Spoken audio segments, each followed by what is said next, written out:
Leaders break ground on a new homeless shelter. I am not believing it. This is great. This is going on for several years. Learn about the people it will serve and find out the goals for the future. I'm sad. You know, once you've worked here this long, you get fond of the building. I've grown up here. The Central Library is now closed. Longtime employees and patrons share memories and look ahead to the opening of a new library. It's fabulous. 2015 has started off with a bang. See the event celebrating Irving's hospitality industry and get the latest numbers on its impact. Plus highlights of State of the City, how a family's life changed after getting a home, and why leaders are so excited about this renovated grocery store. This is City Source. Hello and welcome to City Source. I'm Thomas Gandy. We have a lot to get to today, starting with this. Irving Central Library is now closed for good in advance of a new library's opening. We were at Central in the final hours to hear what people were saying about it. This gate closing marks the final chapter for Irving Central Library. It is now closed. Earlier, we talked with some of the last customers. We made sure we made it in to say goodbye. Vicki and Alyssa Meekins were regulars here.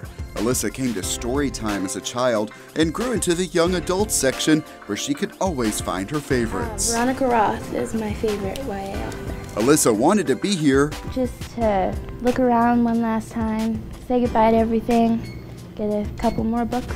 And a lot of people have been coming in that hadn't been in here in years because, you know, they heard we were closing. Loretta Strelko has been checking out customers for more than 2 decades, and the counter has become worn. Yes, it is. A lot of books have passed through here. Now they are among those looking forward to the new South Irving Library scheduled to open March 21st. We've been watching the progress as they build it across the street and that anticipation. So we're kind of sad about losing this place, but we're excited about the new place. It's exciting. I mean, we're really excited about the new building. But before the new library can open, employees have a big job here at Central. Not every book will be on open shelves like these. Some of the books will go in the basement, and we have to label those so the movers will know what goes in the basement and what doesn't. And that's a big job. Basically, we're going to have to touch almost every book. And how many is that? Like 200,000+. Because when I first started here 13 years ago, we always had at least 4 people here. Library Director Chris Dobson spent countless hours answering questions at that desk. Now, the big questions she hears around here are different. And the most common one may be a surprise when the answer is so close. Where is the new library? If you're on Schultz, there's a nice big sign that says South Irving Library.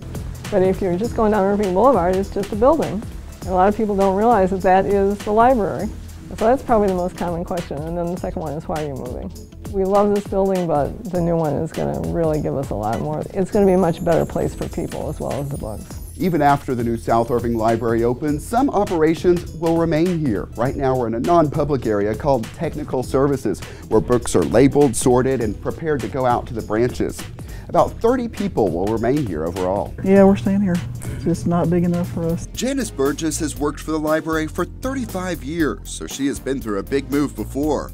And we covered it on ICTN. The old Central Library on O'Connor Street closed its doors to the public after more than 2 decades of service. I don't even remember. It is so long ago now that we've been here. I don't remember much about when we actually came over here. I know we were excited. It's going to be really weird to have all of this space but not have people in and out all day. We're going to miss people because we don't see them on a regular basis. The fact that the public's not going to be in here anymore really changes everything. I mean, this is the only library I've known. Some longtime employees remember that first big shift for the library, and just as was done at that time while moving was underway. The branch libraries are both open, extended hours. We're extending the hours at the West Library, so they'll be open until 9 every evening, just like Central was.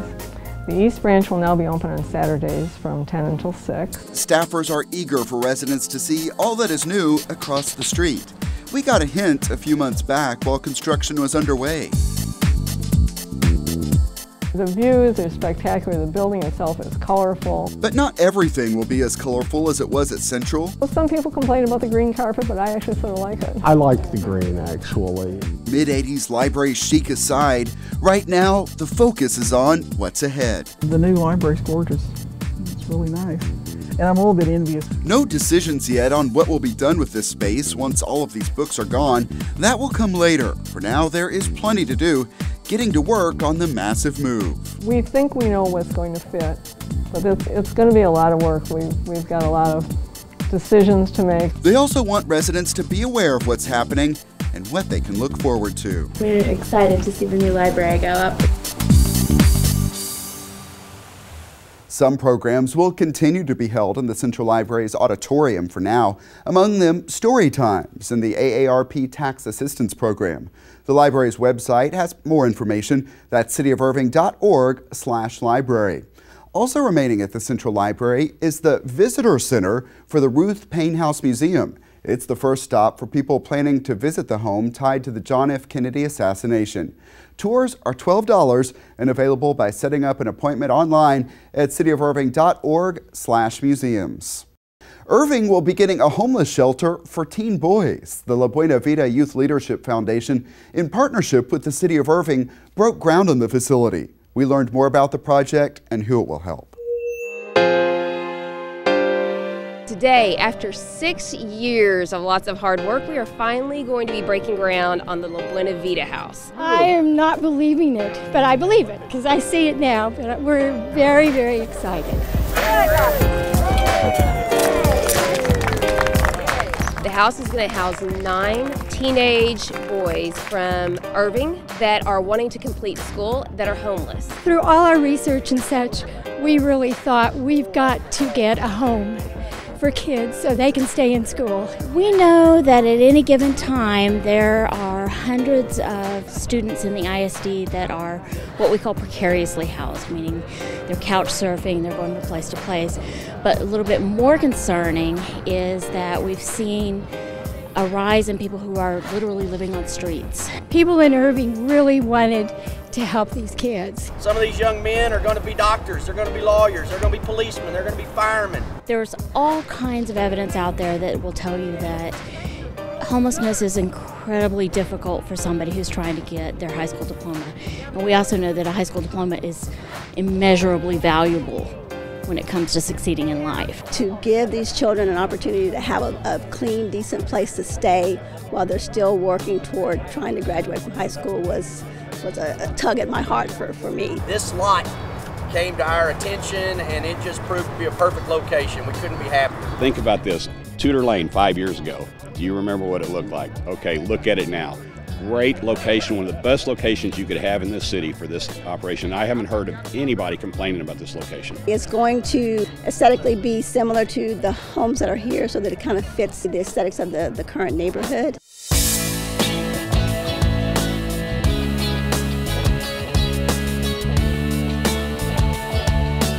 Once we get everything up and going, we're going to look at creating a house for the girls also.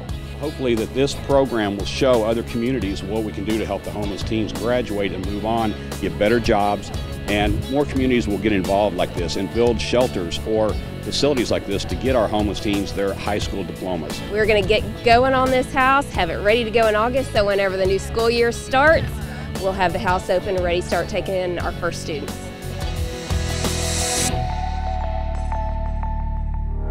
Though the city provided federal money it receives to fund construction of the building, the care of students and upkeep of the building will be paid for through donations to the La Buena Vida Youth Leadership Foundation. In other news, a crowd turned out at the Weston DFW to hear Mayor Beth Van Dyne deliver her State of the City address.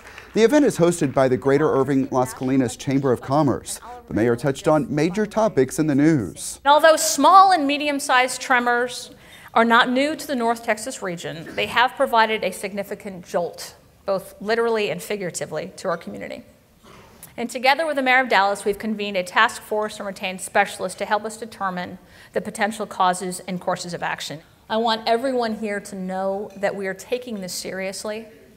We have reached out to federal and state, and we actually have a meeting with Governor Greg Abbott next Friday.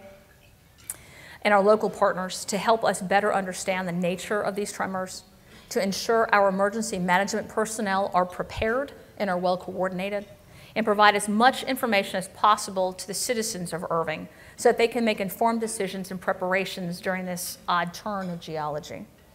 The mayor also touted business wins of the past year and looked to the future. Looking ahead, one of the biggest opportunities that we have to date is the redevelopment of the former Texas Stadium site, and we have huge plans for it. We expect to have an announcement on the major progress on this site in the next few months. Watch the entire speech on our YouTube channel. That's youtube.com/the City of Irving. We're also showing it on ICTN's TV channels. Irving City Council places 4, 6, and 8 will be decided in this May's general election. For people interested in running, this is the time to take the first step. Election packets are available in the city secretary's office and on the city website.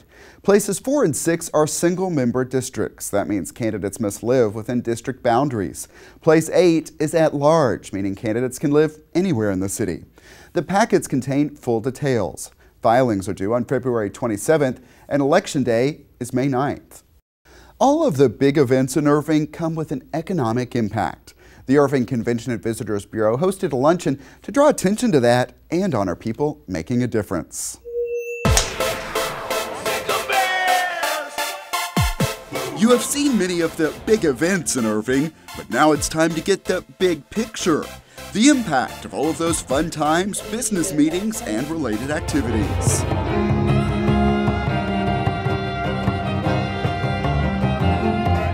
This is the Irving hospitality industry's annual meeting at the Convention Center. It's a chance for us to tell the story of the business side of what we do and the side of it that ultimately translates into benefits for the community. Convention and Visitors Bureau board members and other key players in the local hospitality industry are here to get a progress report. The headlines are strong. With occupancies at 72.6%, up nearly 6% from the prior year. Hotel rates are also up, and the outlook is good. It's fabulous. 2015 has started off with a bang, and even 2016 is, already booking groups in the future, so things are going really great. While the new CVB board chair always keeps his business top of mind. Pizza sales, mainly. They're really good. David Cole also knows the broader view. In 2013, Irving visitors spent $406 million here in our restaurants. The news here goes beyond restaurants and hotels, what most people think of when talking hospitality.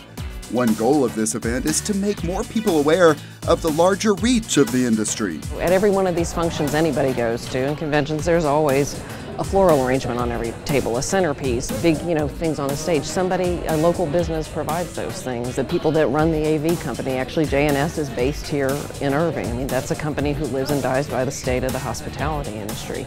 It's just a very, very horizontal industry, and it touches a lot of factors of everybody's life. I have a speakers bureau where I match personalities of speakers or professional speakers to corporation associations and sales meetings. Betty Garrett has one of more than 16,000 local jobs the CVB says is supported by the hospitality industry. And that's a big portion of Irving's workforce. It takes all pieces. We're all a piece of the puzzle.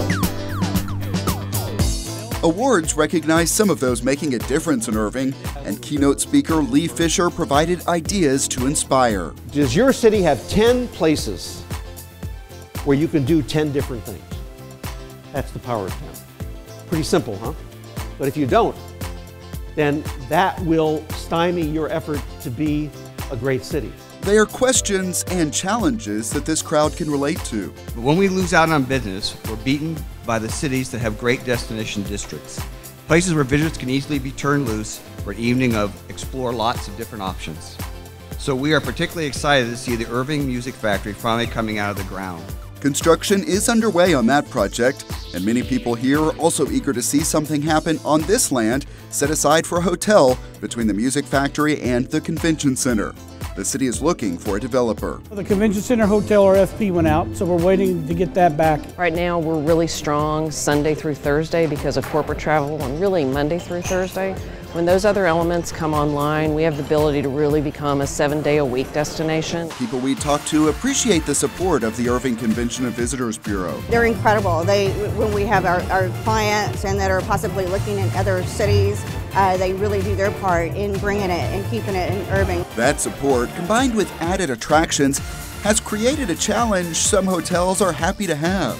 We've got so many things going on in the community, so just the ability to get rooms right at a moment's notice is sometimes getting more challenging. It's just there's so much demand. We collaborate together and make things happen. We make it look easy. Irving remains in a very enviable position. The CVB site stats showing nearly 24,000 visitors a day in Irving. They generate an average of $5 million in daily spending. There are many numbers showing success and opportunities. But if you can remember one, the CVB hopes it is one. One clear choice is the theme of a new campaign. These are some of the ads appearing in trade publications, all designed to bring more business. We're always there, and we have a good product. A good event there, and by the way, a happy anniversary to the Convention Center. It just marked the start of its 5th year. Here's what's coming up at the Convention Center. February 20th through 21st is Ticket Stock for fans of Sports Radio 1310 The Ticket. February 25th through 28th is one of my favorites, the First Robotics Competition.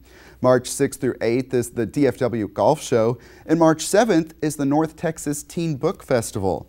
Find prices and a full listing of public events at irvingconventioncenter.com. The City of Irving is working on a new comprehensive plan and is looking for resident input. The process is called Imagine Irving, and the new plan will help guide leaders in developing priorities for future projects. Workshops are scheduled for Tuesday, March 3rd. One session is at 11 a.m., another at 5:30 in the evening. Those are at the Irving Convention Center. Workshops will also be held on the plan's special focus areas this spring. Those areas are Valley Ranch, Airport Freeway and Beltline Road, and a section of Shady Grove Road. Coming up, the celebration for a renovated grocery store, but first, gotta get to this. It's WebWatch, our most popular online videos. It's not the windy, kind of caterpillar lanes we're all stuck in. It's more open. It is less stressful, I think. Our story showcasing some of the latest renovations and improvements from DFW Airport and American Airlines is at the top of the list. And our newest story on Irving's Special Olympics basketball tournament got hundreds of views since we first aired it on our last show. It's just a good friendly rival that we have. Every time me and him step onto the court, it's just like a competitive edge.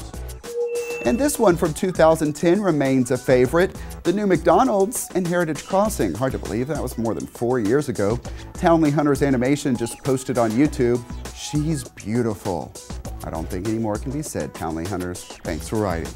If you missed any of those stories, find them at ictn.tv. That's also where you can watch us live 24/7. Plus, catch us at youtube.com/The City of Irving. We have more than 1,500 subscribers. Join them so you can be notified when we add videos. Then post a comment because we always like to hear from you. The City of Irving is teaming up with partners to host a Homebuyer Fair. The goal is to educate first-time buyers and make them more confident about the process. Details are coming up in a moment, but first we want to introduce you to a family who benefited from going last year. Since then, their lives have changed a lot. It's the individual choices of color selection and design that have helped make this house a dream home for the Ortiz family. We always wanted to have our own home, our own things, and in an apartment, you can't even paint the walls without them charging for it later. ICTN's Bernardo Frias learned all about those special details and interpreted for us. The biggest thing that we didn't have when we lived in an apartment is space. Space and privacy. My girls were very happy too. They said, my room, we're gonna get a puppy, we're gonna play in the backyard, we're gonna ride bikes. They weren't allowed to ride bikes back in their apartment because we weren't familiar with our neighbors. All of that has changed. Recently, they welcomed this pup, Paloma Sofia Ortiz. Here, they feel more together as a family and better financially. We're no longer throwing away money on rent. It's a dream they were not always sure they would be able to achieve. To be honest, I was a little confused at times. The City of Irving's Planning and Community Development Department says that's common. Potential first-time home buyers, such as the Ortiz family, have a lot of questions. We are here to support them, to walk them through the process. One way is through annual Homebuyer Fairs. That's how the Ortizes met Sarah Ramirez with the city. People come to the fairs to learn more about resources and get answers. They don't know anything about homeownership when they come to you. So our job is to be able to educate them, walk them through the process. A lot of times they're not really sure if they can afford a home. So we introduce down payment assistance programs to them, as well as closing cost programs, which actually relieves a lot of the pressure from them and allow them to know that they can actually own a home. We were a little skeptical about whether the programs were real or not. With more research, the Ortiz family was thrilled to learn they could afford a home. We are very thankful for the roughly $30,000 we received in down payment assistance. The Planning and Community Development Department receives federal grants from HUD for this specific purpose, for homeownership. I'll have people ask me about how we were able to get a house, and they don't even bother asking for information. Every case is different, and it's just a matter of being patient and allowing yourself to have someone explain to you what the process is like. The Ortiz family chose to move into a home on Tudor Lane, a street of special focus for the city, with funding put toward rehabilitation of this once crime-ridden neighborhood. Only a few new homes remain for sale, with prices starting at $115,000. We feel that the Irving Police Department does a good job of keeping us safe, and we enjoy living here. Help for potential home buyers extends beyond Tudor Lane and across the city. We also provide down payment assistance to any existing home in Irving. It usually doesn't take longer than 60 days, but it just depends on, credit or your income or what have you. But a credit-ready buyer, we're looking at 30 to 45 days from the time that they're educated with the program to the time that they're closing their property and get the keys to move in. It's really rewarding, especially when you see them go through, different challenges. They are thrilled with all of the features of their home. They've lived in Irving about a dozen years and have no plans to leave. We're very thankful for the opportunity we were given to purchase a home. Well, I cried tears of joy. Thanks to God, we were able to have our own little space of our own. That fair is set for Saturday, February 28th from 9 a.m. until 1 p.m. at Center Park Recreation Center. Builders, lenders, and more will be on site with information. There will also be prizes and activities for kids. Register and learn more at homebuyerfair.com. DFW Airport is kicking off a campaign touting nutritious meals. As part of that Happy and Healthy program, every one of the airport's more than 150 restaurants offers options that are low-calorie, low-fat, low-sodium, cholesterol-free, plant-based, or high-fiber. Plan your next airport meal by visiting dfwairport.com/healthy options to see all the choices. By the way, for fitness and relaxation, the airport features a yoga studio among its attractions. Now to other business news. It's how the closure of a bookstore on North MacArthur Boulevard near Interstate 635 brought a new opportunity for an established grocery store. Take a look.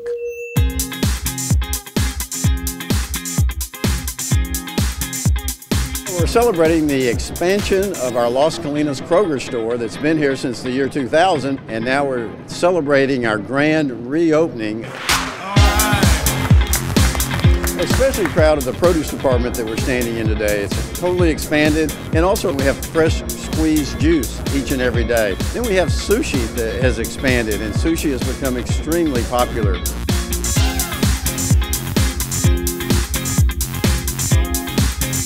Well, I shop here all the time, and there's just a lot more choice, particularly the organics, which is something I think everybody's looking for. And a lot of new services being provided by Kroger. Kroger is a very important part of our chamber. Gary Huddleston with Kroger serves as our chairman. The city has been just a wonderful partner to expedite the permitting and getting everything done so that we can celebrate today this expansion. So the chamber, the city, and private enterprise in the city of Irving all work together. Kroger has a great relationship with the city. They're really more than just a business in Irving. They're really ingrained themselves in the community, and it's been awesome. Congratulations for a fantastic experience. expansion. We are so excited. Really, really happy to have you here. Oh, this is a fantastic addition for our community. Thank you for your loyalty to this city, and thank you for a wonderful opening.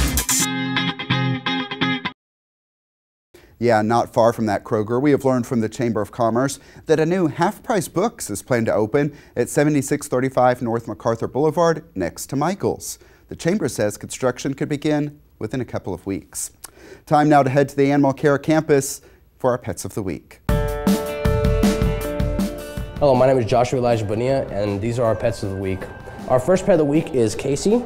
She is a 6-month-old diluted calico, domestic shorthair. She's a very sweet girl, very easygoing, as you can see, little purr machine. She is playful, she's still a kitten. If you'd like to adopt Casey, please stop by the City of Irving Animal Shelter. And for our second pet of the week is Junior. He's a 9-month-old male terrier mix, very easy, calm boy, very mellow, as you can see. He was, however, surrendered to the City of Irving Animal Shelter due to the owner having too many animals. If you'd like to adopt Junior, please stop by the City of Irving Animal Shelter. And for our third and final pet of the week is Bailey. She is a 5-month-old Staffordshire terrier mix, a very good girl, very easygoing, loving girl. She was unfortunately surrendered to the shelter due to the owner's change in lifestyle. If you would like to adopt Bailey, please stop by the City of Irving Animal Shelter. All right, thanks a lot, Josh. The Animal Care campus is located at 4140 Valley View Lane. It is open Tuesday through Friday from 11 a.m. until 6 p.m. Then on Saturday, the hours are 10 a.m. until 5 p.m. Also, check out the websites you see on the screen. We have several stories we are working on for our next show, including how Irving residents can get free and low-cost pet health services. That story from the Animal Care campus. And some of the most intense athletic action you will see. It's Rise Adventures Quad Rugby Tournament at the Center Park Recreation Center. Email us your thoughts on our stories. The address is ictn@cityofirving.org. We may read some of your messages here on the show or comment on our videos at youtube.com/thecityofirving. And that's it for this edition of City Source. We leave you now with some of the final video inside the Central Library, which is now closed. Thanks to everyone who's a part of this one, and thank you for watching. We'll see you next time.